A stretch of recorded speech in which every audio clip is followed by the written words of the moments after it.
hang on to your hats, hang on to your kale. It is that time of the year. We have just announced our 11th annual Plant Stock Weekend, and this year's celebration will be virtual, and it will take place from September 9th to the 11th. And you better bet your bottom butternut squash that we are focused on food this year from start to finish.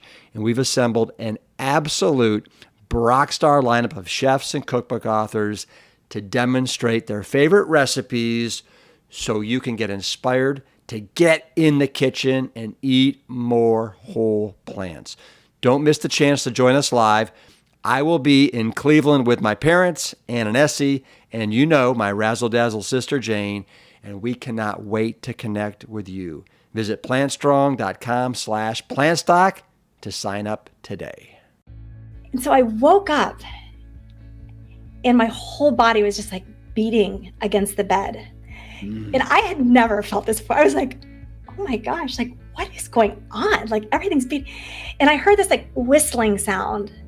And it was my hair that was like just brushing ever so subtly. Like, I don't know if anyone else would ever have heard anything. I mean, it probably happens to anyone with a little bit of long hair, but they probably aren't aware of it. But I just have such full awareness of everything. This is the gift of everything I've been through. And it was like singing. And it was just like this harmonious sound. And my whole body was warm for the first time in so many years that it was just like this immense sense of being fully alive. I describe it as like my cells were oscillating at this higher frequency. And I think this is very cool. And there's something with this that has to do with whole food plant-based nutrition, I think too, which this may sound a little weird to people, but it was the coolest thing ever. Like just, I was alive and more alive than anyone has ever experienced. And I haven't lost that. I'm Rip Esselstyn, and welcome to the Plant Strong podcast. The mission at Plant Strong is to further the advancement of all things within the plant-based movement.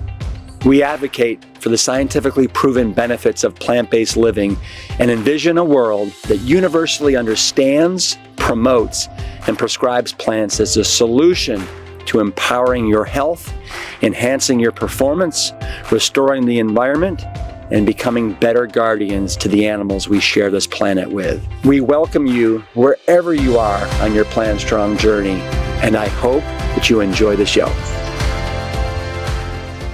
All right, my Plant Strong brothers and sisters, cousins, one and all, I know that you are going to thoroughly enjoy today's conversation with literally one of the most positive, inspiring, and uplifting people that I have ever met. And I am not talking about my mother, Ann. And I know that it sounds like I must be exaggerating, but I am not. Dr. Dawn Mussallem is a board-certified lifestyle medicine physician. She works at the Mayo Clinic Jacoby Center for Breast Health, where she works hand in hand with breast cancer patients and their oncologists and other specialists to heal and thrive using the pillars of lifestyle medicine. Dawn has so many remarkable stories of patient recovery, but the biggest recovery story of them all is her own. One where she herself, time and again, has had to put her own medicine in motion and practice what she preaches. It's a journey with so many twists and turns, you'll have to hear it to believe it. And some would say her life so far is a marathon of sorts, and you'll understand what I mean when we start to dig in. So, let's meet a real-life Wonder Woman, Dr. Dawn Mussallem. All right. Dawn, there is no place I would rather be right now than here talking to you. And I want you to know that in researching your story and the absolute harrowing, and I mean harrowing roller coaster ride that you have been on in the second half of your life, I want to hear all about it. And I can't believe that you are still smiling and you have this insane love of life. And I think it's a testament to just your spirit that I just want to I want to understand it and I want to tackle it. So thank you for being with me today. Thank you, Rip. I am extremely excited to be here for so many reasons. And you are right. I have just this immense level of love and energy for life, but I've always had that. So that's what we're going to talk about. Yes, we are. So what time did you wake up this morning? 3:54. But that's because I was so excited. 3:54. But what time do you usually set the alarm clock for? 4:07. 4:07. So you were officially, if I could do the math on that, about 13 minutes so excited that, that's how much earlier you got up. Wow. So why in the world are you getting up at 4:07? What do you have to run or what's up? I have always gotten up at 4 a.m. my entire life, even as a young girl, probably not quite that early, but even as a young girl, I would often wake up at 5 a.m. My family, we were all morning people. We were the kind of people that would drive everyone else nuts. But yeah, our lights were on in our house super bright and early. So that is just how I have been since day one. And I love it. I love the morning. Wow. So I try to get my workouts in the morning, but I usually wake up and I get work done. I have a lot of different projects that I love. And so it's quiet time. I review my patients for the morning. And then I usually work out like about an hour or two before I need to see patients. Man. And so what time are you usually like in the hospital seeing patients? It's different for me now. So my medical practice is 100% virtual. Oh my goodness gracious. Do you like that? It's so interesting. So I love it. So my practice at this point is 100% lifestyle medicine in the cancer center working with breast cancer patients. And so they're not just local patients. Most of my patients actually are from out of town, out of state, and a lot of them are even from out of the country. And so it works out wonderful, not just for me, but for the patients. So oftentimes I'm seeing patients, I have on my running shorts, I still have on my running shoes, and I may have changed my top, or I may just have wore a colorful top to work out in. And it works out good because they understand it's the lifestyle and that's what we're going to be talking about. So it's been great. Or, I can have a patient, if someone cancels, I can go get on the bike or do whatever it is. Or if I want to go get my sweet potato, I can go downstairs and get my sweet potato. So I can kind of just really live a healthy life and work virtual, and it's wonderful. So I enjoy it. Wow. Now, when did this whole telemedicine take over for you? Was it like during COVID that you transitioned to this? Like, has it been 2-3 years? Very interesting. Well, it has a lot to do with my story, how I actually transitioned. But COVID for me was actually a silver lining because we were trying to figure out capabilities for me to do virtual work, but the billing was very complicated until COVID. And so now with COVID, it has been seamless with my ability to do virtual work and bill insurance companies like I always have with complete reimbursement. It's been amazing. And even though I work in that lifestyle medicine arena for cancer patients, I have, knock on wood, not had any issues with insurance reimbursement, which has been really rewarding to get these patients the help they are desiring and they're seeking out. I mean, they're thirsty for this sort of discussion with a medical professional to learn more. There's so much out there for them. There's so many great books now, but it really helps them to have it individualized when we get to meet one-on-one, especially with their particular disease or the treatment that they're going to be receiving, since it is in the breast cancer center. Yeah. So how do these patients find you? Is it through the Mayo Clinic? It is. And then they refer these patients to you? Yeah, it's interesting. So early on in my career, I was actually a hospital physician. And I loved that. And in 2015, the director of the breast center had approached me and asked me if I would be interested in transitioning over to the breast center to kind of help to kind of reorganize the program. And at that time, I also had asked if I could potentially create an integrative medicine and health program within the breast center. And it was built on a foundation of lifestyle medicine. And so that's exactly what I did. So since 2015, 2016, in the breast center, I was doing a little bit of lifestyle medicine. But at that time, there really wasn't the staffing for me to do it 100%. And the patients just weren't quite as aware of it at that time. And so I would say from 2015, 2016, up until about 2018, it was like slowly the demand started getting bigger and bigger and bigger. And my confidence in the practice and how it would kind of flow also grew. And it was around that time that I also got board certified in lifestyle medicine. Even though I had always practiced this sort of medicine in my career, the American College of Lifestyle Medicine really did afford me a little bit more of a formal approach to the patient. I always, prior to that, was a little bit hesitant, honestly, to go whole food plant-based with my patients. I would go almost there, but I would be too scared to push too hard on it.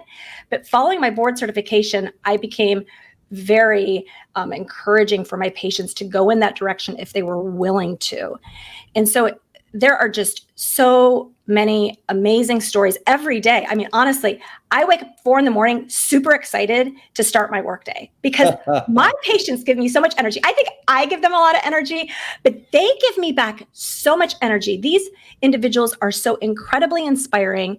A lot of them are coming in already doing a lot of things pretty, correct. But one thing that I do see in my practice is some people have such turbulence about eating healthy. They just don't have a healthy relationship about it. And so it's really exciting to be able to be there with them and teach them kind of the love and harmony and how they can kind of really use that food as a springboard to ignite that vitality. And it's so hopeful for them because in that same department where they're seeing their breast surgeon, their breast radiation oncologist, their medical oncologist, they're able to meet with me. And we're able to talk about how they live and how they can live and flourish both during chemotherapy and after. And that's what's just been so incredibly exciting. And I have some amazing flourish stories. Oh, I can't wait to hear about some of them. What's interesting to me is that I don't think it was too long ago that the Mayo Clinic was not pointing patients to a whole food plant-based diet because, and this may sound not correct, but what I heard from a person that went to the Mayo Clinic was that he asked his doctor, I've heard that a whole food plant-based diet is the best thing for what I'm recovering for. I think it was heart surgery. And the doctor said, yes, it is, but that is not the protocol that we're pushing at the Mayo Clinic. And this is probably back in 2012, 13, right? They saw it as a little bit too preventative, a little bit too extreme. So I'm really glad to hear that the tides are changing when it comes to that. Yeah. You're exactly right. And I remember going to the American Institute for Cancer Research, a meeting. This was probably, I think it was around 2018. And that was exactly one greeting I got is, I'm surprised you're here. Mayo Clinic doesn't seem like the type that's as interested in, prevention and lifestyle. It seems like they're really just doing these really advanced therapies. And we are very motivated to have that different image. And the integrative medicine program has been a part of Mayo Clinic for over 20 years. So it's always been there.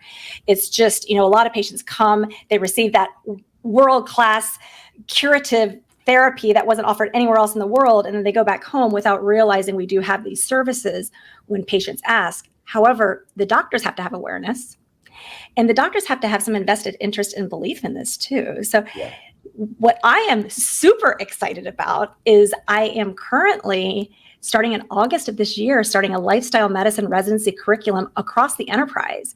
So we have 3 residency we have 3 clinics. We have Mayo Clinic Rochester, Mayo Clinic Jacksonville, Florida, Mayo Clinic Arizona.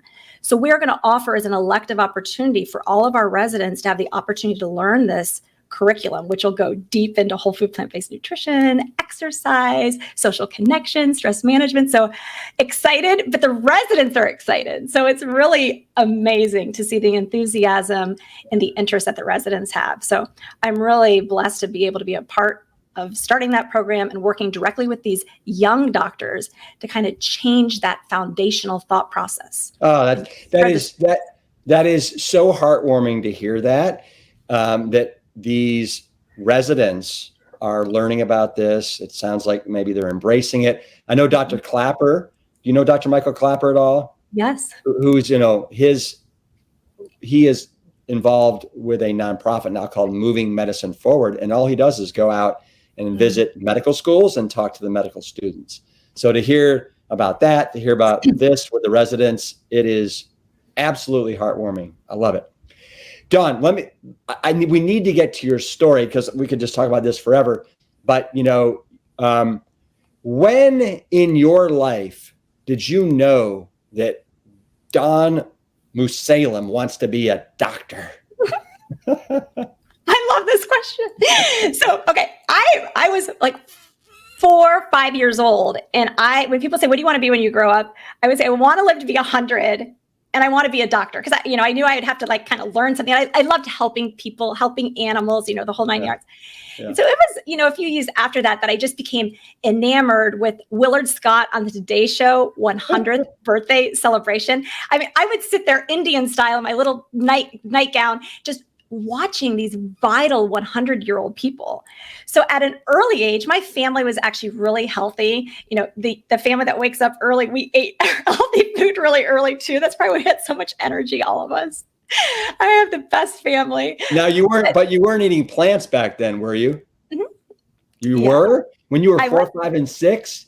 Oh yeah, my family was super healthy at a young age. I would say one of my favorite childhood memories was going to the health food store and going into the refrigeration section where you would open it and you would smell like the oatmeal and the grains. And so yes, so we were not whole food plant only at the time, but we were whole food plant predominant. But we would have some fish and we would have some chicken, but we had our own butcher. We had someone where we got that meat fresh if we ever ate it. But then I was vegetarian in high school. I would have some yogurt, and then I was vegan in college for some points of that. And then as I was going through college, I got active in fitness contests, and then a personal trainer kind of corrupted my brain. It's like, you need more protein. You're never going to put on muscle. You're never going to win contests if you don't get more muscle. So guess what? This girl started to eat a lot of chicken, and I started to eat beef and stuff like that. Okay. And so that's what kind of happened. So I had these little short window of time when I didn't eat as healthy. Yeah. Let me ask you this. You mentioned Willard Scott and how you wanted to live to be 100. And so were you a fan of the Smucker's jar and so that was your goal, right? To be somebody that's on the Smucker's jar. Yeah. So don't you think, looking back on it, because I used to love that segment too, that was the most brilliant marketing campaign ever by Smucker's? I mean, who doesn't want to have some Smucker's after seeing somebody that's 100 on the jar? It's like, oh yeah, you associate living long with Smucker's. It was great marketing. And and I love that you remember it too, because I share that story and so many people, they kind of look at me like, I don't know what she's talking about. I'm like, how do you not know this? It was so impressionable. Totally. And when I was young, I would read all about Linus Pauling. I had that book, Life Extensions. That was like in junior high school, I was reading this stuff. I was a big runner back then. And, I joke when my friends were eating like bread of wonder, you know what I mean? I was eating like food for life, like sprouted bread. And I love this stuff. It was just right up my alley. It energized me. And so it was always something I was just really interested in. So I studied nutrition and exercise physiology in undergrad. And when I went to medical school, I first went to naturopathic school with the intention on doing very, very holistic care, but it turned out to be a little bit more of an alternative focus than I really wanted. So I transitioned to osteopathic medical school, where I really had a strong foundation of nutrition education in my medical school. I was very fortunate to have that. So that's, how I ended up becoming a doctor. I ended up going through to osteopathic school, and I did my clinical trainings at Mayo Clinic as part of that osteopathic school in Arizona, and then eventually transitioned to Mayo Clinic, Florida. Yeah. So now at the age of 26, you got diagnosed with stage 4 cancer, if I'm not mistaken. Right. And so, and you were in medical school at the time. Is that correct? I was. So, a few weeks into medical school, and, again, I was running, I was climbing mountains every day, very, very fit. And I was eating my healthy diet at that time. I was away from the fitness competitions. And I noticed that I just couldn't perform the way I used to. So I would get a little shortness of breath, a little cough. What is going on? Saw a doctor. He said, it's nothing, it's asthma. Saw another doctor, symptoms getting worse. Same thing, nothing, it's asthma. Finally saw another doctor, and that doctor's like, it's in your head. This happens to all medical students. And just a few days later, I'm walking up the stairs after class, going to my apartment, and I collapsed. I went to the emergency room. They did a chest x-ray, and there was a huge mass in my chest, enormous mass. and it had collapsed my left lung. It was pushing on my major vessels. And so they had to take me to urgent surgery. They did the preliminary pathology, and I'll never forget it because I woke up and one of the medical students who was in my medical school was there crying like over me, just sobbing. I'm thinking, this is not a good sign. And then the doctor came in the room, and this was actually Thanksgiving Day, November 23rd, 2000. So the doctor came in the room, and he was on call, and he was kind of a grumpy doctor. He wasn't very nice.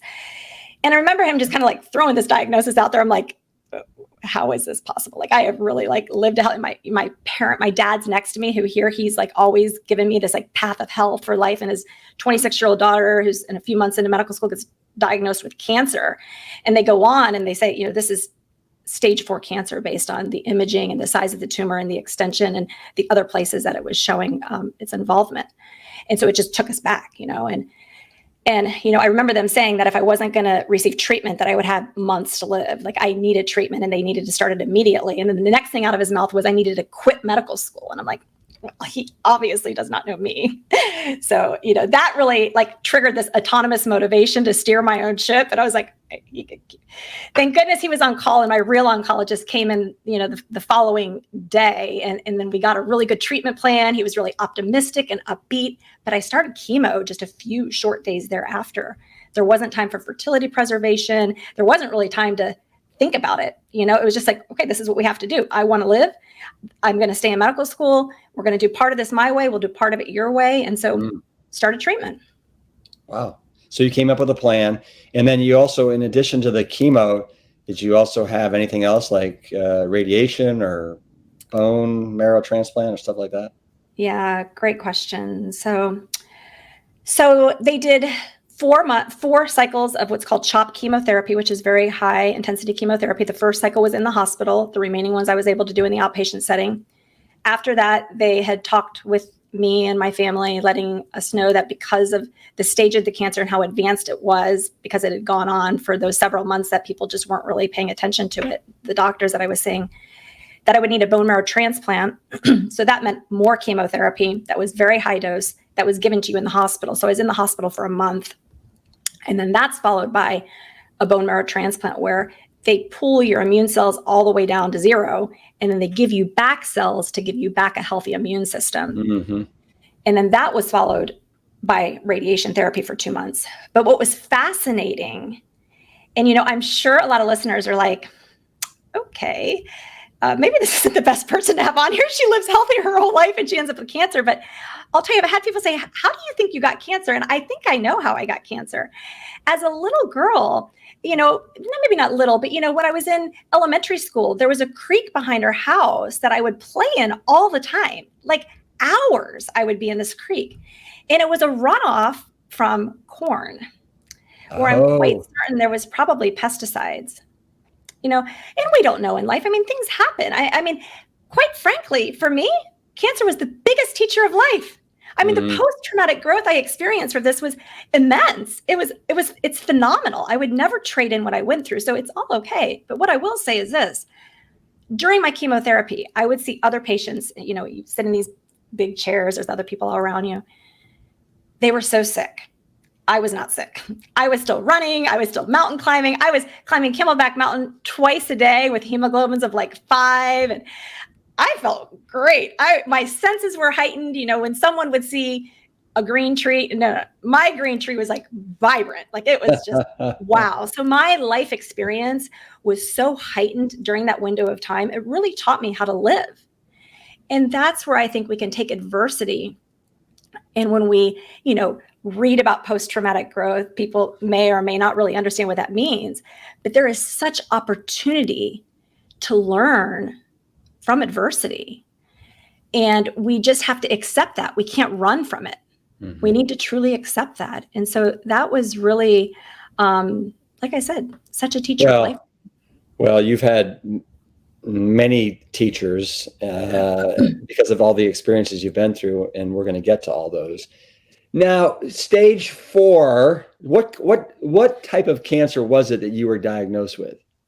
Yeah, it was a diffuse B-cell non-Hodgkin's lymphoma. Okay. And like, do you know, like, what were the statistics? Like, it's stage 4 with this, what are the chances that you're going to be alive in, 2 years? Yeah. So one of my friends who actually ended up being my husband, who was at my bedside, asked that question. I was like, I didn't want numbers because I really didn't want to hear that. And I think to this day, a lot of patients that I see get frustrated when they hear numbers. And so I actually talk to patients. I say, if you don't want to hear those numbers, just let your doctor know. Sometimes the doctors feel obligated to give you numbers. Mm-hmm. They don't have to give you those numbers. If the numbers are going to help you, then great. But if the numbers are going to frustrate you, then why even hear it? But this particular doctor said I would have 3 months. 3 months to live? But that was without treatment, And so I, of course, was going to do the treatment. But the problem is this particular non-Hodgkin's lymphoma has a very high chance of coming back very quickly. And when it comes back, they cannot cure it. They cannot effectively treat it. They're kind of out of options, at least back then. I had my treatment before they had the rituximab, which is something that's really been groundbreaking for many non-Hodgkin's lymphoma patients, but that wasn't an available treatment for me at the time. So I was kind of stuck with just a traditional chemotherapy that just didn't do a really good job at treating this cancer. So the mortality rate was actually quite high at the 5-year mark following a diagnosis like this. Mm-hmm. When you say quite high, what's that mean? I honestly don't remember. If I'm remembering correctly, it was like 50 to 60% survival rate. So pretty grim odds. So this happened, all this took place in 2000, is that correct? Yeah, 2000. Okay. 2000, I had my bone marrow transplant in 2001. Okay. And you pulled through it. And like 2 years later, you're like, is this in the rear view mirror for you now? Completely. So after I was done with treatment, I was cured. I mean, it felt amazing for me to get that PET scan, or, it was gallium scans, and it was eventually PET scans, negative. Everything was great, cured. So it was like miracles happened. This cancer's gone. I was vital. I felt great. I stayed in medical school, didn't miss a day. Incredible. And then what happens in roughly June of 2003? Yeah. So my husband and I, the one who asked about how long does she have? He felt so bad about the 3 months he got married to me, of course, right? So we got married. Was he a physician? No, he was not a physician. Okay. So in 2003, I started not to feel good and thought for sure the cancer was back because I was kind of nauseated. I was losing weight. So did some tests. Turns out I'm pregnant. So the doctor was wrong. So I was actually able to get pregnant after the bone marrow transplant. And my husband's like, what? How is this possible? I'm like, I don't think he was planning on that. He was actually older than me. So I think he definitely was not planning on that, but it was amazing. We were just so blessed. Yeah. So I gave birth to my daughter in May of 2003. What was her name? Sophia. Oh my goodness gracious. That's my daughter's name. Is it really? Oh, yeah. I love it. Yeah. Love it. It was my grandmother's name too. So we named her after my grandmother. I just love that name. Mm-hmm. It was such a miracle. And I remember the childbirth was extremely hard. And I thought, this is weird. I'm like in shape. Women don't really complain of this much. Women are my hero. They were my new superhero. No more Smucker's jars, vitality heroes. These women that give babies, these are my heroes, right? So difficult, the childbirth. So a few weeks go by after I delivered my daughter, and I couldn't even hold her. My mom was in town. She would have to bathe her for me. I could do nothing. So I was actually quite worried cancer was back. And, that kind of always hangs over your shoulder. Like, could this cancer come back? So went to the emergency room, and the doctor came in the room, and he looked more sick than I think I actually felt. And he told me that they needed to do additional testing, but that my lung was filled with fluid. And so it automatically think that it was going to be cancer again. So they continued to do additional testing. They did an ultrasound of the heart, and they told me that the heart was only pumping at 8%. Oh. And so I was diagnosed. I was in cardiogenic shock. I was diagnosed with cardiomyopathy. Thought from a few things. This did develop right after I had childbirth. So there was a small possibility that maybe it was from postpartum cardiomyopathy. But the more likely thing was the fact that I had radiation right to my chest. And that heart was really wrapped around all my great vessels. So when I had radiation, they knew it was going to go to the chest. But again, they're treating stage 4 cancer. It's almost like we just want to get this girl to live, 3 years, maybe 5 years. I mean, that was kind of their goal. I don't know that, you don't worry about the late stream effects when you're trying to save a life. And so to look back, I would never have not had chemotherapy. I would never have not had that radiation, because that really is what cured the lymphoma. But unfortunately, I was one of the few that did end up with this cardiomyopathy from the treatments that I received. And, maybe the childbirth also continued to push that forward a little bit more. It may have been a lot of strain on the heart, so close to that time when I had the chemotherapy. So I'm diagnosed with heart failure, and the doctor came in the room, and this is my biggest nightmare, right? Because actually it was so interesting. When I was diagnosed with cancer, I thought, oh, thank God I don't have asthma. I could not live with a chronic disease, because after the cancer was treated, I could get back. And, once I had my first chemo, I could start running it. I felt great because I got my life back. Now I'm being diagnosed with heart failure. I'm like, this is very bad. This is very, so very, what do you, very so how do you recover from cardiomyopathy? Right. So the doctor at this particular hospital, because I didn't go to Mayo, I just went to a hospital very close to my house because I wasn't feeling good. He had said, this heart's not going to last you more than a year. They had me in the hospital for about 2 weeks to try to stabilize me. And so I went to Mayo Clinic. And ironically, I was getting ready to start my clinicals at Mayo Clinic, like within a few weeks. So went to Mayo Clinic, saw the doctors there, and they just filled my heart with hope. They said, no. You may one day need a transplant, but we're going to start with medications. When the medications don't work, there will be various procedures we can consider. And that's exactly what we did. So that was 2003. So they started me on medications and cardiac rehab. So guess who was super excited about that? I was like, yes, sign me up. So really loved cardiac rehab, got stronger. The medications helped the heart. So the heart function increased to about 16 to 18%, not great. It was still super low. But because I was fit and I took such good care of my body for so many years, I felt pretty good. I was able to go back to, I was able to start my residency, and it worked out for about 2 years, but the demands of residency became pretty challenging. So in, 2004, 5, I guess it was about 2006, I took a few years off. And then in 2008, really probably the most significant hardship in my life happened. And my husband slept in, and that was unlike him because he too was a morning person like me. Yeah. And so when did you get married? What's his name? What was his name? Charles. Okay. Yeah. And so when did you get married to Charles? Was it? So that would have been around 2006. Okay. And then, so we're now in 2008. No, what am I thinking? No, I have to track back my years. So that would have been around before I moved, it was around 2002. 2002. Okay. So Charles slept in, and what happened? So that was in 2008. And so slept in, and, you automatically get like that feeling like just seems very unusual for him. But, I always try to like go towards that place of optimism, like being the eternal optimist, but I had this very bad feeling. And I remember the night before he told me, because we had gone out to dinner as a family, and he had told me, go sleep with the baby, just be down there with her tonight.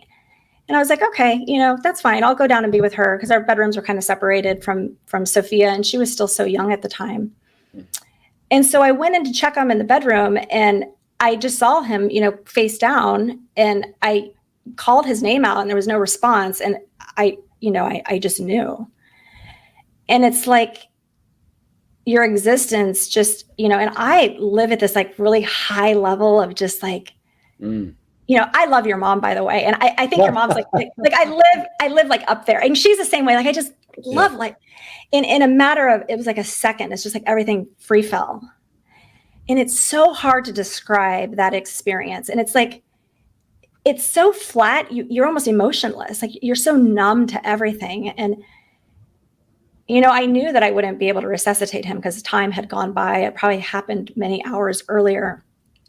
But, in retrospect, it's just one of those really terrible things. It changed my life for a good year or so. I was not able to get back to that happy. I never got depressed, which was interesting, but I could never get happy. But I wasn't clinically depressed. I have a very strong faith in God. I really relied on that. But it was difficult. And I had to stay strong for Sophia. Yeah. How old was Sophia? So she was 5 at the time. Yeah. So she was 5, and it was really difficult for her because she was different than her friends. And, death, it's so difficult. And in life, as humans, we really run away from death or pain, any sort of grief experience. And I don't know, I think running away from it sometimes makes it worse. You sometimes have to just go head on into it. And when you go head on into it and face it is when you really start to be able to process these things in a way that you can cultivate renewal and acceptance. And that's what it takes. But for me, it was really my faith in God that brought me through, because there had to be a deeper meaning to death and where your loved one goes. And so those fundamental belief systems that I had from a very young child with, being raised Christian or whatever your belief system is, but I was Roman Catholic, and that really helped me through this very, very, very difficult time. And so I got better. The hardest thing was my heart, because this was when I was still off of work. And what was really crazy during this time is I was actually listed for heart transplant during this time. And I've actually never told this part of the story, but in 2007, about a year before my husband had passed away, I was listed for transplant because I was not doing well. And so this happens, and you're just like, oh my gosh, what do you do? And we never really talked about this. I mean, I was the one that was sick. He wasn't sick. We didn't think he would necessarily die, but I was the one that was supposed to die, not him. And so it was like this whole role reversal and just trying to get through it. And I did. I have such a loving, supportive family. They were so there for me. Mm-hmm. I did things very different than what they tell you to do. I mean, I did a lot of things within that first year. I moved out of our house. I went to go just kind of rent a house on the ocean just to get away from what I had found. I couldn't be near that bedroom. And I bought a dog, and then I eventually bought a different house. And so I did all these major changes, but that helped me. Yeah. That helped me like re-identify Dawn and what the new normal was going to be. And then after about a year, I started dating again, and I was judged, but that helped too. Yeah. Before you go on, I just want to ask you a couple of questions. So your husband, how old was he when he had He was older than me. Yeah. So he was 54. Okay. And he did heart disease run in his family? It did. Heart disease did run in his family, and he had many years prior to meeting me that he did not take as good of care of himself. And then when he met me, of course, that was part of the attraction, is the fact that, he had already changed his life and he was taking good care of himself. He was a brilliant man, just with such wisdom and love for life and love for humanity, and just a really deep, rich person in terms of his belief systems and faith in God himself. And so it was really a beautiful relationship we shared. And, we had never thought I'd be able to have a child. Yeah. And so that also worked, that he was a little bit older, because it was really difficult after I went through cancer and I was dating young men. I was kind of like, oh, I don't know. Like, I can't really have kids. And I had this totally very different view on life. And so when I would date 26-year-old men, I just didn't really get why they wanted to go out and do these things that I just didn't want to do, drink and all these. I just really wanted to talk about life, these like higher important topics. And Charles loved doing that with me. So we had a beautiful relationship. And that's what I really learned from this, is that time on earth you have to cherish. Yeah. Okay. So you rebounded, you got the house by the water, the dog, you're there for Sophia, and now you go out and you start dating again. Yeah. And, it was interesting because around that time, when they had listed me for transplant, they put this device in my chest. And around 2009, I started feeling better, like a lot better. It was almost a miracle. And so that is when, I started dating, I started having happiness again. And so it's like everything started working. And in fact, I started feeling better than I had ever with heart failure. I even tried to start jogging again a little bit, which I really couldn't do too much of that, but life was back. I met an amazing man who is actually my husband now, Brandon. So I did get remarried. And older again or younger, same age? No, he's just a few years older than me. So okay. Yeah, he's just a few years older than me. But I was old. I was older at this time, so everyone around my age then had more wisdom than a 26-year-old, right? Yeah. But that was a really important lesson for me. Is I had at that time, despite going through cancer, you would think I wouldn't worry about what people thought about me, but I did. And a lot of people judged, and they thought, how could she get married so quick? Maybe and they, especially since he was, and that couldn't have been farther from the truth. For me, I was so in love with my husband, Charles, when he died. I wanted love immediately. the next, like I wanted it in my life again. And it was really hard dating because I went from love and I wanted to go to love. So dating other men that were divorced before, and so it just didn't work because they kind of had this like hate for their ex. I don't want any hate them. How did you end up meeting and falling in love with Brandon? So a friend introduced me. And he was at a restaurant. She happened to know him. So it was kind of this weird how we met sort of a thing, but it was kind of meant to be. He had never been married, has an amazing family. And so I was just really blessed. And did you know that first night in that restaurant? Did you sense it or no? There was a really strong attraction on many levels. And so I wasn't sure, it just, I stayed really in the present. So I didn't think too far in the future, but it felt right. It felt safe, and it hadn't felt that way before. And he had really good virtues, and that was important to me, especially having a daughter. And he respected that. He respected the fact that I wouldn't be able to do a lot of the things that many women he would date would do, right? I mean, I wanted to be proper and do the right things around my daughter and make sure that she was, comfortable with things. And so yeah, we didn't date that long. We dated for probably a little less than a year, and we eventually got married because it was hard to date having a young child who was, I guess she was 7 at the time. And then we had this beautiful family unit and everything was wonderful until about 2015. And then I was with Sophia. I was in Cleveland. I was doing a presentation at Cleveland Clinic, and I happened to bring her with me. She sat in the back of the room. And I was driving home, and you know how there's some certain parts of town that are maybe not even totally, a little more difficult to drive through.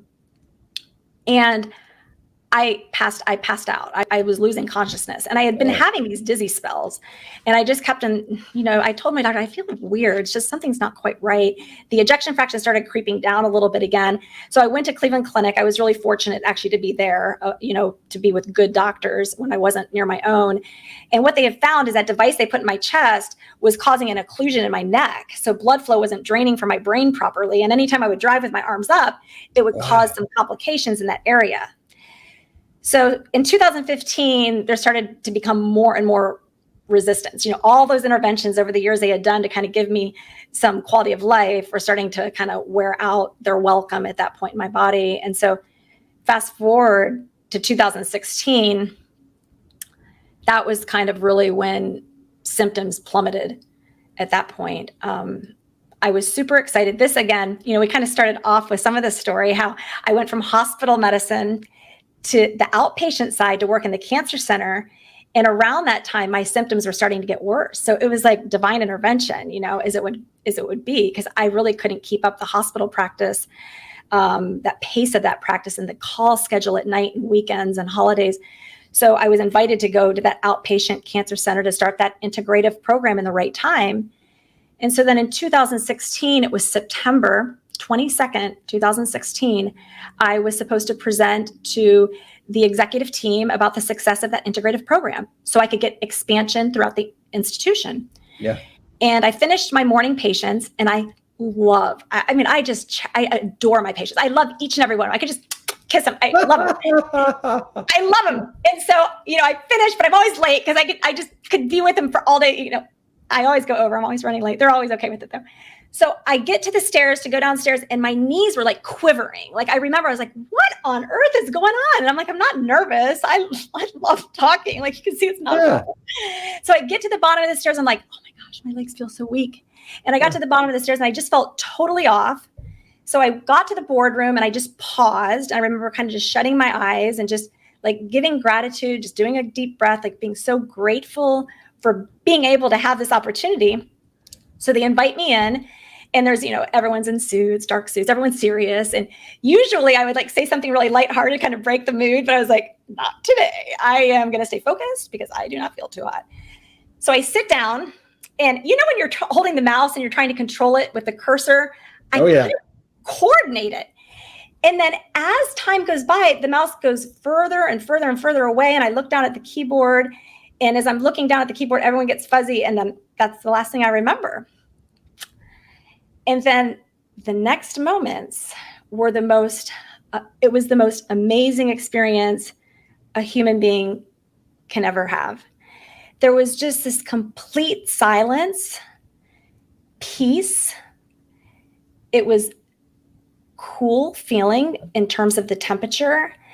And I remember there being almost like a slight breeze. And the breeze, I remember almost just like feeling the hair like sticking on my cheek. So it was like there was still this like subtle level of awareness, but it was a place of like complete innocence and acceptance of what was the total unknowing. But I was in no hurry to get out of where I was at. There was also no bright light, which a lot of people say was there a bright light, but there was no bright light. But it just felt like I was being suspended. Like I felt like I was being held. And I've described this before. It was like God was holding me. Like I had so much warmth and comfort. And then the next thing you know, there's like this immense level of like energy that just like goes through my body. And I've described it like a tsunami, like just this, like, Dawn's energy is coming back. Her life force is coming back. And when it comes back, it's a lot. So here it comes. So this energy like goes through my body. It like pops me up on my bottom. Like I literally like pop up and it was preceded by this huge thump, which was my defibrillator. And so basically though, my defibrillator was going shock after shock after shock after shock. And it wasn't shocking me back to life because you didn't have a shockable rhythm? That's exactly right. It was essentially a flat line. It was very fine V-fib. So it was ventricular fibrillation. And it was essentially just like this. So the defibrillator just couldn't shock it. My electrophysiologist was at Mayo Clinic Rochester. And when he reviewed the rhythm, he said it basically just like gave chills up his spine. He's like, he doesn't even know if he believes that the defibrillator really pulled me out of the rhythm. He thinks I really just came back to life. I mean, we'll never know. Doesn't matter. But guess what? Dawn's awake. And you know what? The first thing out of my mouth was, I can finish presenting. They're like, no, let's pass on that, Dawn. Come on. That's exactly what they said. They're like, I had no idea what just happened. I mean, I was just like, and I didn't know I was really down that long. I actually, not too long ago, looked back at the medical notes because I'm like, everyone keeps asking me how long I was down. I don't know. Was it just a few seconds? But no, it actually said 4 minutes. Wow. I know. I was like, I don't know, but it was crazy. What was really terrible though is, so wait. You're in that room, you flatline, you're down for roughly 4 minutes. Were there other physicians there? That's what I was just going to say. I mean, did they not try and like basically, give you CPR? No one knew my story. And so, here's Dawn. Like everyone sees her as like this picture of health, right? Some people knew my story, but people didn't see me as sick. I really, that's a hard thing with heart failure is you don't really look sick. And that's the most invalidating thing. People are like, oh, you don't look sick. I'm like, but I feel terrible. And I never really would tell many people that, but boy, heart failure was just awful. It was like I was shackled with it. I couldn't do anything. I was so limited. And so I basically would invest all my energy into my time with my patients and my work because it gave me back so much meaning. And, the things I do with my daughter, I'd give her all the energy. But at the end of the day, Miss Dawn was really like totally depleted. But no one did CPR. I had one colleague of mine actually that I guess just wasn't aware. She thought I was having a seizure, which maybe I was because I didn't have any blood flow going to my brain. So I guess that could have been a possibility, but no one thought about it. And then a few other colleagues were like, did you just not eat breakfast? I'm like, no clue. They still at that point had no real clue what happened until someone had said, here's her rhythm strip because they were able to pull it right away. And everyone was like, oh gosh. Are you supposed to wear a bracelet when you have that? Just like a diabetic does? Yeah, I was told actually you are, but I did not. Mm-hmm. That probably would have been really smart actually. Yeah, I did. Actually after that, I had a few people, someone even bought me one. I didn't wear it. So after that 2016 issue, there was more procedures, it was just this back and forth. In fact, they even did another device because they were really worried since that one didn't shock me and I was at more of a risk of this happening again. They switched out that device. They tried to pull out those old leads. They couldn't. So they left them in. So they actually added another lead to that occlusion, which caused more symptoms. So, in 2019, I was driving with my daughter and I passed out again. Okay. And that was it. So I had to stop driving in 2019. And that's ultimately when they listed me for transplant. So it was in 2019, December. So they listed you for transplant. So you need a heart transplant. And do you know, are you high on the list, low on the list? Yeah. And And it's so typically, crazy. and typically,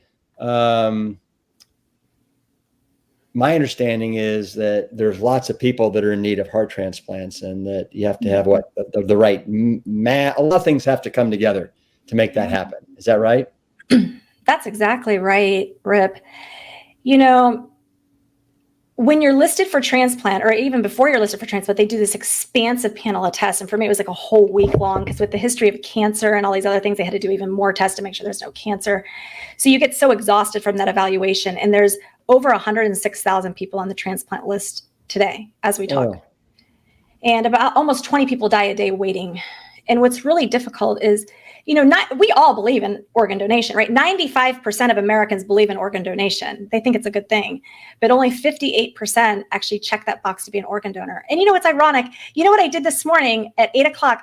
I actually had the privilege of going and talking to high school students that were in their driver's ed classes to talk about organ donation. It was so cool. And they were so interested. It was the neatest thing. And so the organ donation Life Source, they did a PowerPoint presentation, and these young men and women, they were so interested, and they paid such sincere attention to my story. And it was such a lovely exchange. So it's really neat to see what this whole journey brings to life. And I think that's why I'm so open with my story, is because if this can help to encourage others to be organ donors, and we'll keep on talking about this. Yeah. But when someone dies, why would you bury your organs? Like, if you're going to die anyways, if you're brain dead and you have no quality of life, and they're going to remove you from life support and you're going to die, why would you not give your organs? One person who dies has the potential to save 8 lives, 8 organs. And then well beyond that, we use tissue for other various things. So up to 75 lives can be helped with those various tissues for other procedures. But I don't think that, like, I didn't know all that.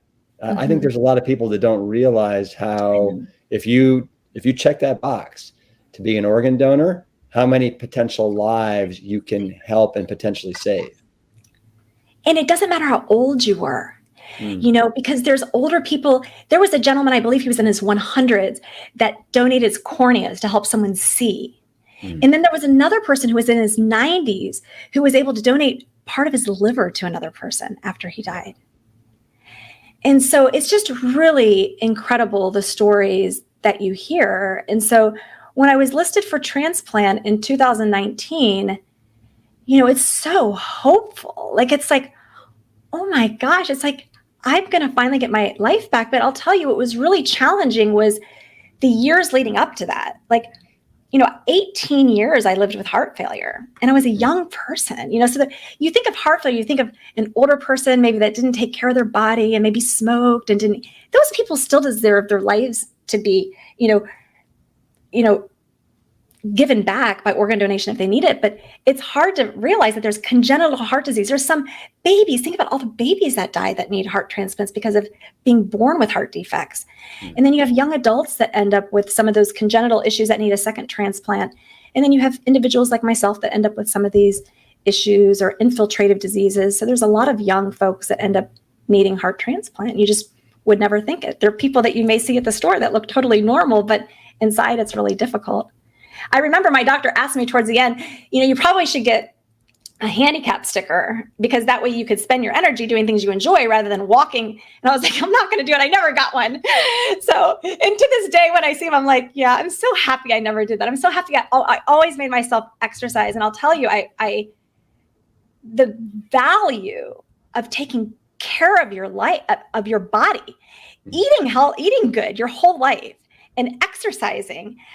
No one ever would have known I was sick. And in fact, I worked all the way up until the day of transplant. I was working virtually. You had asked me this. So I was doing all video stuff, and I was in the hospital. So I guess I should back up. So in 2019, they listed me for transplant. I got no call for 13 months. How frustrating was that? It wasn't frustrating. It was just really scary. I had actually gotten COVID during part of that time. And so I was like, my whole family's like, she's going to die. Because, that was Delta. That's before we had any vaccines, any treatment. This is like first wave. And I got COVID. My daughter got it. Life happens. But guess who didn't have to go to the hospital? And if you really look at that research, we see that folks who are on whole food plant-based diets typically just don't succumb to COVID. They seem to just do better. And I really did believe that, but I did okay during COVID. Mayo Clinic has this awesome telehealth program, so they're able to keep me at home and monitor me with a nurse multiple times a day at home, so they didn't have to bring me in the hospital. But that's what really pushed me down. So that was December of 2020. And then come January of 2021, I just was no longer safe to be at home anymore. And they did further testing to show that my heart just wasn't getting adequate blood flow and oxygen to the vital organs. And so at that point, they admitted me to the hospital for supportive therapies. So I wasn't a candidate for the heart pump. I wasn't a candidate for one of the balloon pumps because of the prior radiation and because I'm small in body size. So the only thing they could use to support my life was IV medications to help my heart pump.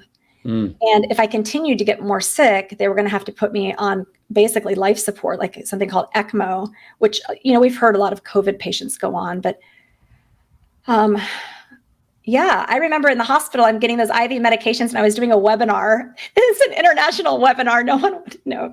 And so I'm presenting about breast cancer and eating healthy. I'm talking about nutrition. So I love this stuff, right?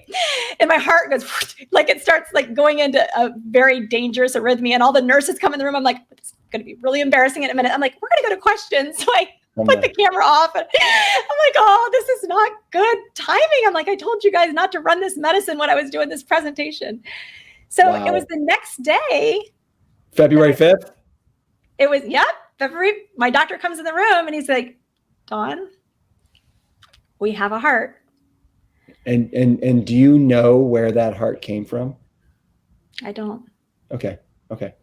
I don't know much about it. It's really interesting though, when the doctor tells you that after waiting all these years, you figure I was actually listed temporarily in 2007 to about 2009. Getting off the list because of the circumstances, and I ended up getting a little bit better, and then getting listed again when I was actually extremely sick in 2019, waiting all that time. You would think after all those years, I'd be like, I'm ready.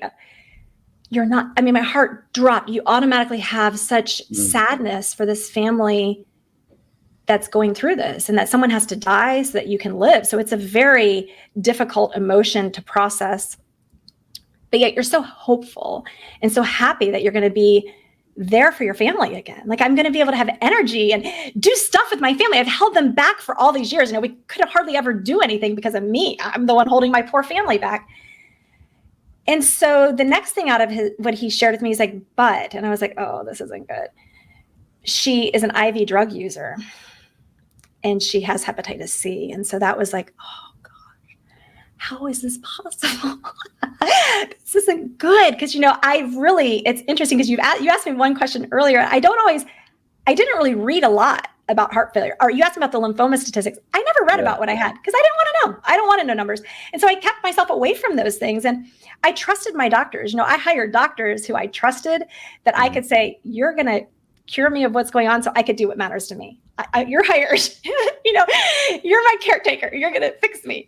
And so that worked for me. And I love that when I see that in patients too, that they can be informed. I was informed and I listened, but yet I didn't want to get so into the details. I was trying to be my own doctor. But with the hepatitis C, I actually did research that. And, some of the data suggests, the things you can die from after a heart transplant are, if you get rejection, of course, and if you get infection, but you also get vasculopathy or like an arterial disease of the arteries of that transplanted heart.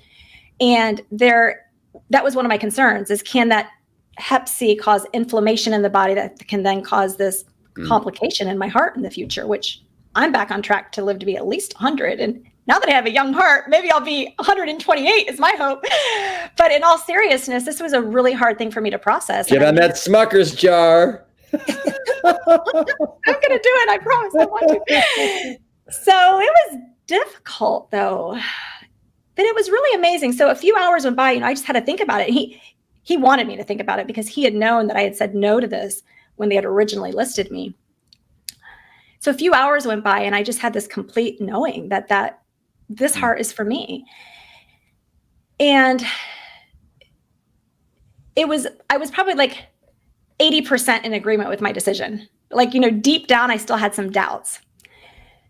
So, the next day is when they took me to the operating room, because it takes time to bring that organ to Mayo Clinic and set all that stuff up, because the person's on life support, and then they do the process. And the Mayo Clinic doctors go in, they get that heart, they bring it to Mayo Clinic, and then you're ready. And so they take you down to the operating room while they're doing that process of getting that organ. It's really amazing, the timing of it all. I had no idea how this all works. And so they're taking me down to the operating room, prepping me, and they're on the phone the whole time with the procurement team who's getting the heart from the donor, who was actually many states away. Because I was listed as a status 2, because I had gotten relatively sick, they were able to go more states over. So my heart was actually coming from a further distance away. I don't know for sure. I always joke, like in the operating room, there was this nurse that had this Post-it on her thing and it said Kentucky. So I don't know, maybe Kentucky was her password, but I'm like, maybe my organ came from Kentucky. I'm not sure, but maybe one day I'll find out. I hope I find out. So I just remember going down into the operating room and seeing my surgeon, Dr. Sariapoglu, and I had eye contact with him, and I had no fear. None. Like every other surgery I've ever had in my life, I was scared. Like I think anyone's scared before you go under anesthesia. I had none. I had total knowing that this was for me. This is the right thing. I am ready. And as I went under anesthesia, I just prayed for my donor. I thanked my donor. I prayed for her family and that they were okay and comforted in this time. And that was it. Went under anesthesia. There were some complications. I actually had to go back to the operating room because of the prior radiation. I had some bleeding. So they had to reopen me up again. I woke up a few days after transplant. And that is my most incredible experience in life, is when I woke up. Wait. Oh, okay. Wait. That was as incredible as when you almost saw the white light and you felt like God was holding you and all that. This is right up there. This is better, I think. Okay, go ahead. I'm sorry to interrupt. Yeah, no, I'm happy you did that, because you're right, because that was pretty cool. But I think that prepared me for this. That prepared me, that taught me to just embrace every moment, like in its ultimate essence. Like that's just what I would say. And so I woke up and my whole body was just like beating against the bed.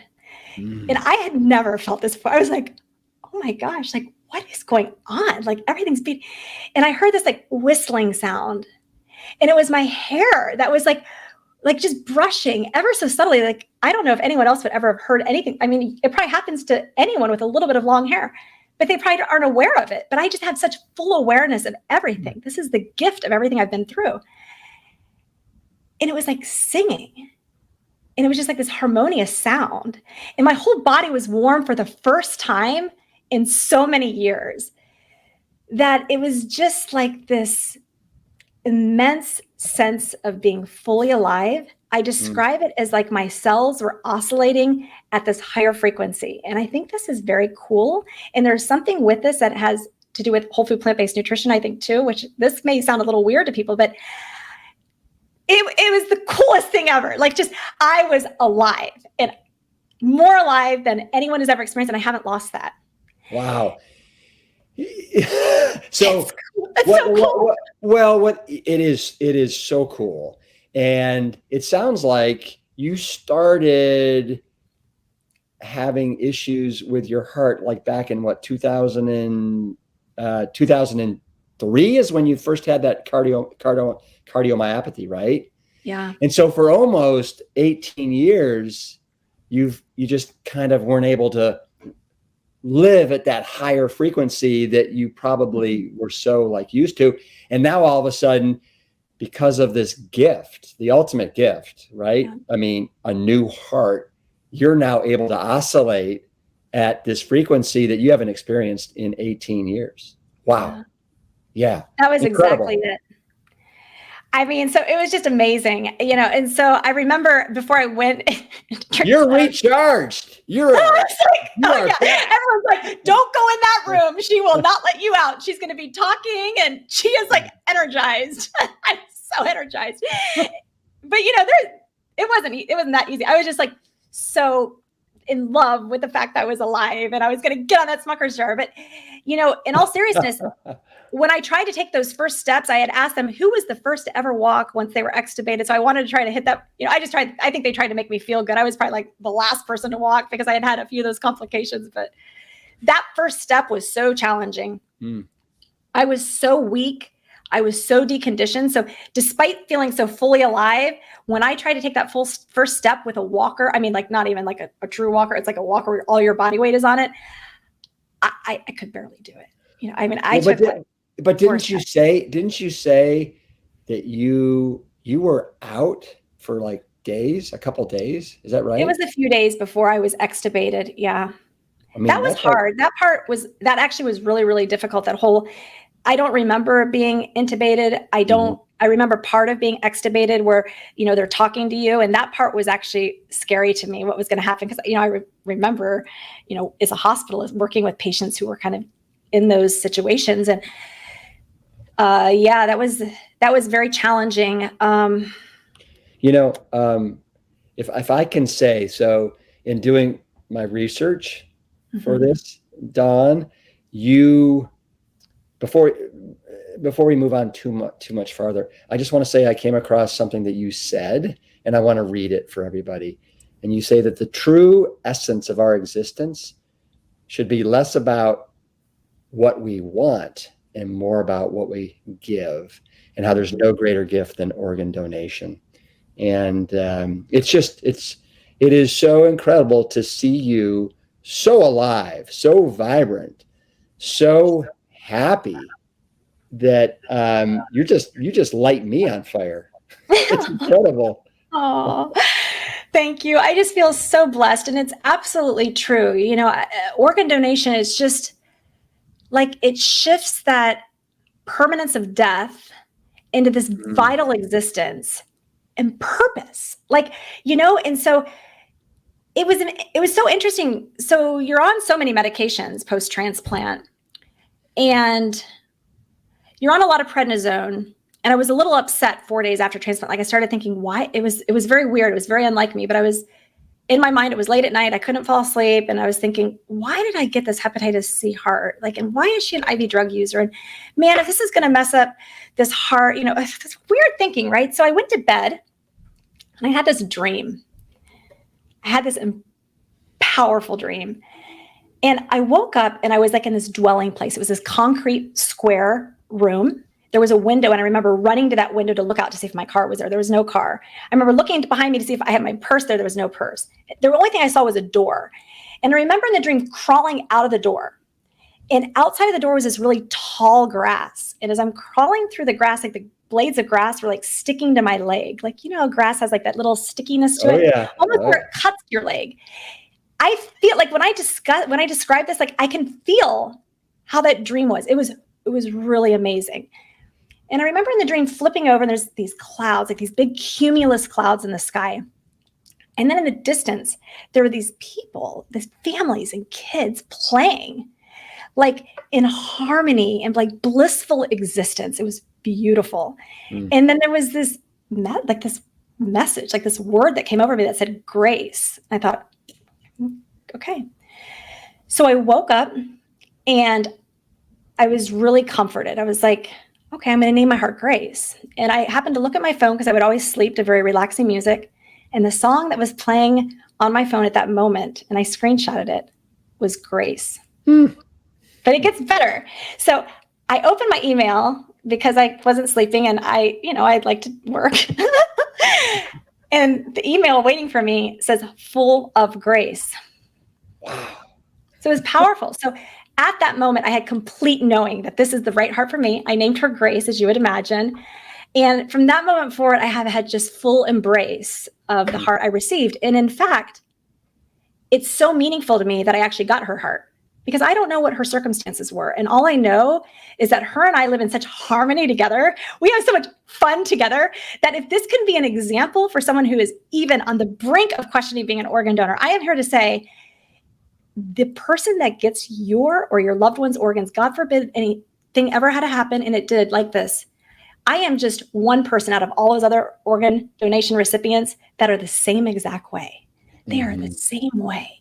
That gift is something that just transforms everyone's life. I think I lived like this before, but this has raised me to a different level of existence and purpose and meaning. I get up at 3:54 in the morning and I am ready to go because I have so much to do and so much to give back for what I receive. That truly is that ultimate gift of life. So do you feel like you are at all a different Dawn, or do you feel like you're just more of Dawn?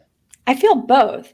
I am different in a way that I feel that I am I'm more connected to people and humanity. I've always loved people, but I love people with about zero judgment at this point. Like I don't pass judgment. That's what this taught me, because going into this transplant and getting that organ, I was still having a little judgment. Even post-op day 4, I was having some judgment until I had that dream. And, when you look at like the divine meaning of grace, it's really, a gift from God. It's a virtue. And I feel that I received this gift so that I can help to radically change certain things, in life. And there's no better time now. And, part of this is, what you are so passionate about with whole food, plant-based nutrition and just living healthy and exercise and sleep and social connections and deep meaning and purpose. And I love everything that you and your family stands for. And I'm the same way. There's just so much that we can give back to others. And I love that.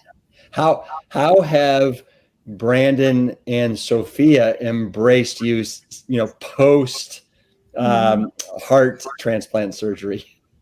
Yeah, it was so amazing. So, because I had the transplant and the timing I did, I was able to be at her high school graduation, which was awesome. I was able to help her move into college because she just started last year was her first year at college. So I was able to do that. I was able to go to some football games, which is so fun. Like, these like young college kids, I'm like, I just love this. And they're so full of energy and stuff. Oh, nothing like it. Yeah. So it's just been amazing. And we're so excited because this summer we get to really go on our first family vacation, because last year we really couldn't go on a vacation because I was still so close to the transplant period. We really couldn't travel. But, it was interesting last year. My doctors did let me travel to Arizona. They felt that was okay since there was a Mayo Clinic Arizona. And you know what? On my 4-month transplant anniversary, I climbed Camelback Mountain. Oh. I did. Amazing. So that was so when I woke up, that was powerful, right? That beating of the heart. Well, guess what happened? So that connection that happened when I woke up from transplant happened again when I was ascending Camelback Mountain. My heart was just beating so forcibly. And I just felt such a direct connection with my donor at that time and the beauty of like the mountain vista and the sunrise.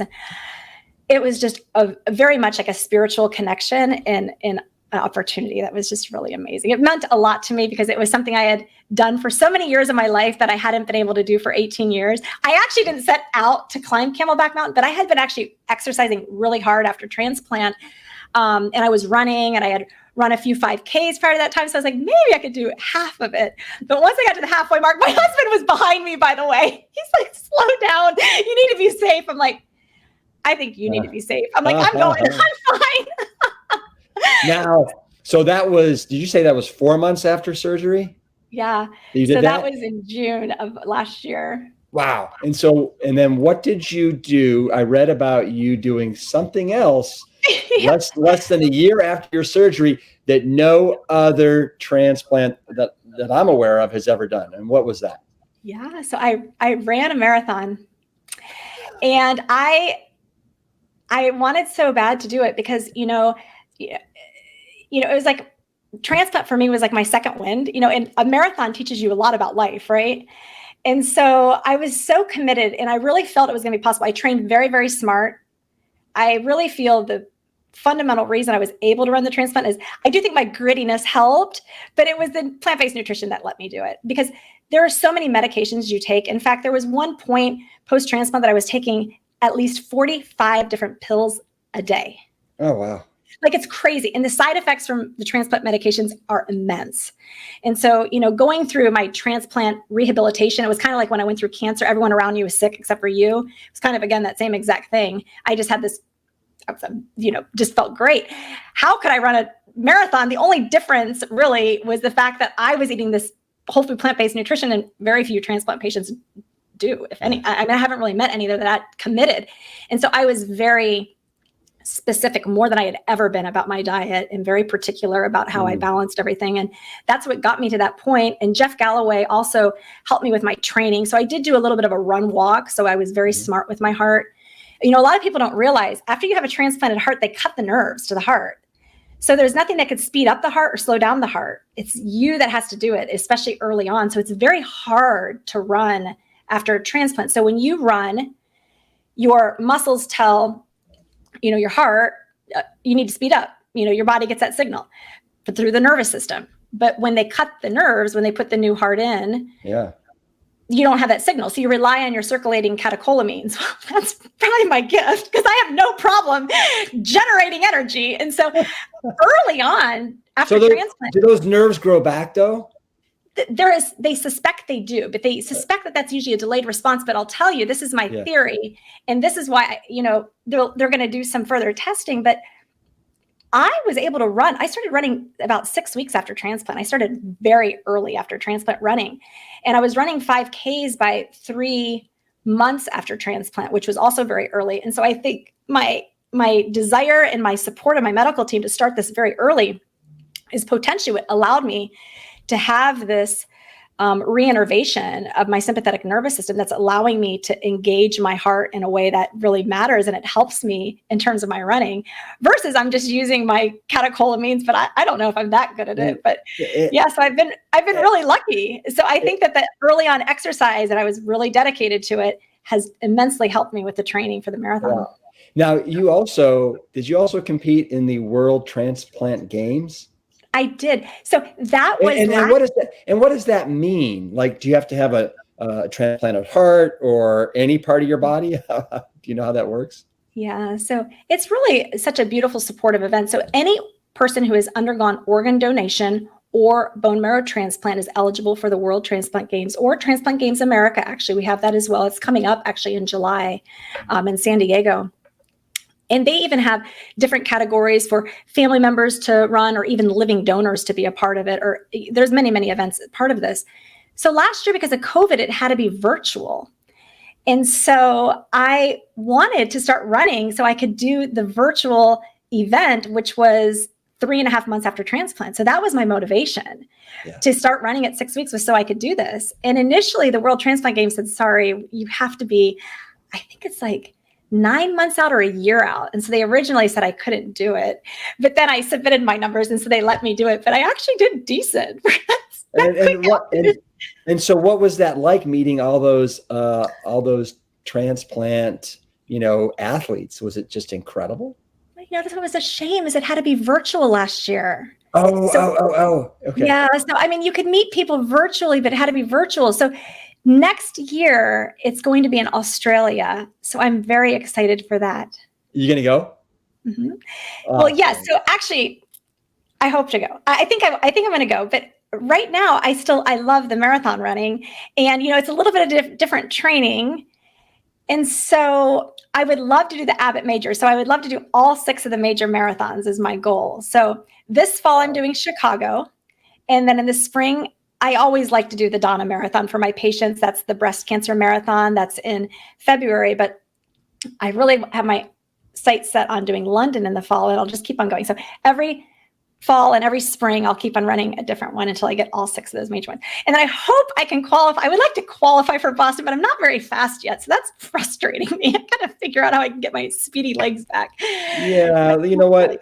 Listen, the fact that you're back running is just, let's call that a huge victory right there, let alone running marathons. Incredible.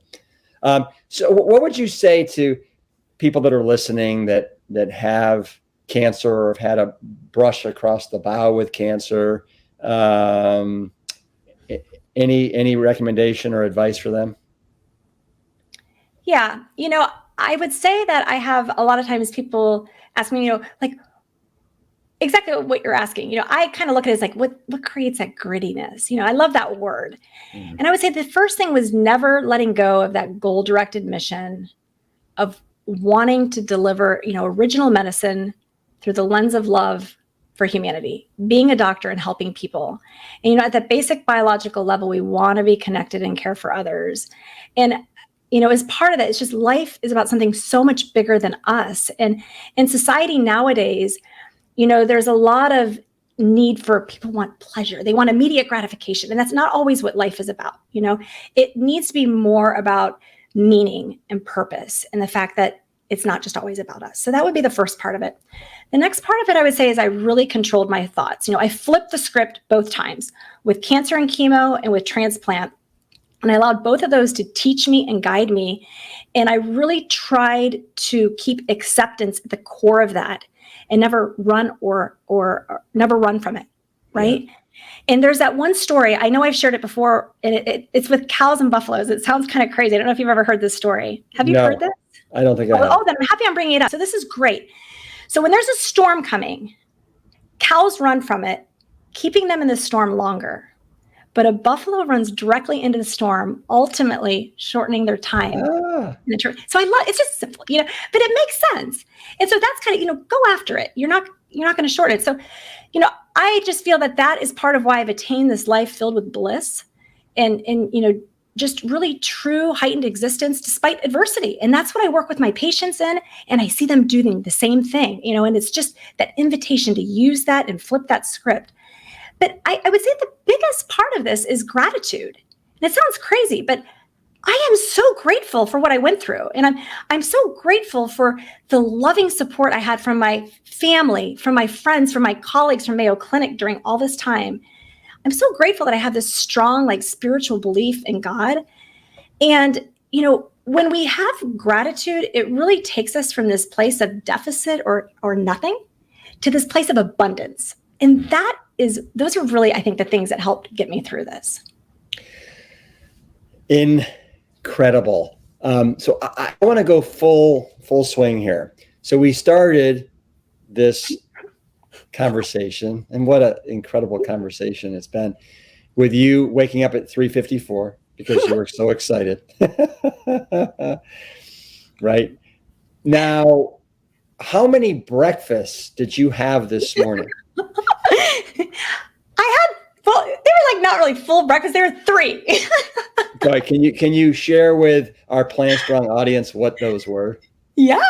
So the first one was a sweet potato because I love sweet potatoes, and I alternate them between orange and purple. So I love the purple ones. The Stokes sweet potatoes in particular are my favorite. Stokes, yes. Oh, they're so gorgeous. That color. I'll just cut them and I steam them because if you steam them, the color is even better. So I love sweet potatoes. So I did that early in the morning, and then after that, I had oatmeal. And so I did it they were organic wild oats. I put ginger in it. I put cinnamon in it. I use soy milk. I love soy milk. That's unsweetened organic. And then, I had a half a banana. Ginger, cinnamon, half a banana, and soy milk. Okay. And so can you remember roughly what time was that? And was it an hour after your sweet potato or 2 hours? Yeah, so I had to go talk to the high school students. So I had half of it before I went to talk to the high school students. So that was about 7:30. And then I had the other half when I got back before I had a patient, because I had a patient right after. So I ate the other half around 8:30. And then after I got done with my first patient, I had I guess it was a little snack. So I had some walnuts and I had some apricots. Okay. And then you had this wonderful bowl of oatmeal, right? And then what's your third breakfast? Oh, yeah. My third breakfast was the apricots and walnuts. Okay. It's more a snack. Okay. Yeah. I'm tracking. Now, and have you had lunch yet today? No, not yet. I will after this, probably. Right. Okay. I love breakfast. Though. Breakfast is my favorite meal. When it comes to lunch and dinner, I have to kind of make myself eat, I do, but it's hard. So tell me, somebody that gets up typically at 4:07 and is living as large and wonderful as you are, what time do you typically what time does the head hit the pillow? I really try to uphold those kind of pillars of healthy living myself. So I really try, I would love to try to get 7 hours of sleep, but I feel actually really good on 6 hours of sleep. So to answer your question, I try to go to bed between 9 and 10 o'clock on most nights. And I'm usually pretty successful about that, but it gets a little hard depending on how busy I am with work. And if I feel like I'm not going to hit that 6 hours and I need it, I will wake up later. I will push it back to 5 o'clock, and I'll miss my morning workout on those days, and I'll work out in the evening. And I really believe in the importance of sleep. And if we don't have time to let our brain nurture itself and bathe itself to get those adequate hours of sleep, then we're not going to be as functional the next day. So I really try to get at a minimum 6 hours, but really ideally we should try to hit 7 hours if we're No, you're right. There's so much research coming out about the benefit of sleep, and Matthew Walker's book and others, why we sleep. So well, Dawn, this has been so fabulous. I can't even, tell you how much I have garnered from our time together today. And I know everybody's just gonna literally eat this up, eat you up. This incredible journey of that you've had on your life, and the joy and the smile and the love for life that you now, exude is just so powerful. What a gift you are to this planet. Thank you. Well, you're very kind. I thank you for those very kind words. And I feel like life has just been a gift to me, and Rip, all of your work is a gift to people. You have no idea. When Carrie had mentioned that I would get to meet you, I was like, oh my gosh. And I actually got to meet your dad not too long ago. He did a talk at Mayo Clinic, and your mom kind of put her little happy face around the corner to introduce herself. And I was just tickled. So I just love her energy. But thank you for your kind words and all the amazing work you do to help people stay healthy, because it matters. And it really matters, especially if you ever get a diagnosis of something you're not expecting. You can flourish during and after that because you took good care of your life. And that matters. And this is what I was going to say. I was talking about energy and cells oscillating. So the food we eat, if you eat food from a factory, there is zero vibrational energy from that. If you want to kind of get on this really weird conversation stuff, but you get zero energy back. If you eat plant food, you're getting food from the earth. That's why, have you ever met someone who eats a plant-based diet who is you don't. They're all like us. They're all happy people. So, if people don't want to eat healthy for any other way, everyone wants to be happy. So try it just to see how good you feel. I don't believe in making people scared. So if people have breast cancer and they're doing it because they're scared of dying, I try to quickly get them to the fact that you're going to mainly be doing this because you're going to feel alive. And that's why we're curing you of your cancer. So you feel alive. So when you eat like this, you're going to feel like me. And this is awesome. Let me tell you, it's a great place to be. Yeah. Dawn, I got to say goodbye. I hate saying goodbye, but this is the first goodbye, and I'm going to hopefully have lots of, hellos in the future. But will you give me a nice Plant Strong fist bump on the way out here? Bye. All right. Bye. Oh, wait. There. Bye. There we go. All right, bye. Dawn. Okay. Bye. Bye. Dawn is all heart, literally and figuratively, and represents such a shining example of grace and gratitude. If you're as inspired as I am, I hope that you'll give her a big Kale shout out on the socials. We'll have all of her links in the show notes on the episode page at plantstrongpodcast.com. Thanks so much for listening, and keep it plant strong until next time. The Plant Strong podcast team includes Carrie Barrett, Lori Kordowich, Amy Mackey, Patrick Gavin, and Wade Clark. This season is dedicated to all of those courageous truth seekers who weren't afraid to look through the lens with clear vision and hold firm to a higher truth. Most notably, my parents, Dr. Caldwell B. Esselstyn Jr. and Ann Cryle Esselstyn. Thanks for listening.